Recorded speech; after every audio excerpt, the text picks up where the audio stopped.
Hello viewers, আজকে আপনাদেরকে জানাবো বিপিএল 2025-এর 14তম ম্যাচ চট্টগ্রাম কিংস বনাম ঢাকা ক্যাপিটালস।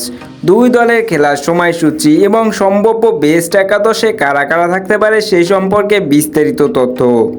বিপিএল 2025-এ আপনি কোন দলের সাপোর্টার কমেন্ট করে জানিয়ে দিন এবং খেলাধুলার আপডেট পেতে চ্যানেলটিকে সাবস্ক্রাইব করে রাখুন। বিপিএল 2025-এর 14তম ম্যাচে মুখোমুখি হতে যাচ্ছে চট্টগ্রাম কিংস বনাম ঢাকা ক্যাপিটালস। ঢাকা ক্যাপিটালস ইতিমধ্যে 4টি ম্যাচ খেলে 4টিতেই হেরেছে, যাদের বর্তমান পয়েন্ট 0। তারা বর্তমানে অবস্থান করছে পয়েন্টস টেবিলের 6 নম্বরে। অন্যদিকে চট্টগ্রাম কিংস পয়েন্টস টেবিলের আছে 4 নম্বরে।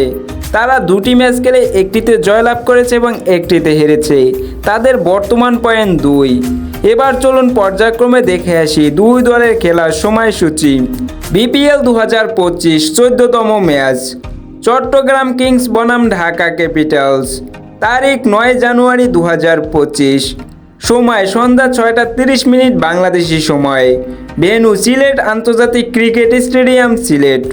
দুই দলের সম্ভাব্য বেস্ট একাদশ। শুরুতেই ঢাকা ক্যাপিটালসের বেস্ট একাদশে কারা কারা থাকতে পারে এক নজরে দেখে আসি। Number 1 Jason Roy opening batsman. Number 2 Tanzid Hasan Tamim opening batsman. Number 3 Steven Eskinazi mid order batsman. Number 4 Shahadat Hossain Dipu mid order batsman. Number 5 Liton Kumar Das wicket keeper allround batsman. Number 6 Sabbir Rahman mid order batsman. Number 7 Thisara Perera bowling allrounder. Number 8 Alauddin Babu fast bowler. Number 9 Mukidul Islam Mugdho fast bowler. Number 10 Nazmul Islam Apu spin bowler. Number 11 Mustafizur Rahman fast bowler. ঢাকার বিপক্ষে চট্টগ্রামের best একাদশ। Number 1 Parvez Hossain Emon wicket keeper opening batsman. Number 2 Usman Khan wicket keeper opening batsman. Number 3 Mohammad Mithun wicket keeper allround batsman. Number 4 Graham Clarke batting allrounder. Number 5 Haider Ali batsman. Number 6 Shamim Hossain batting allrounder.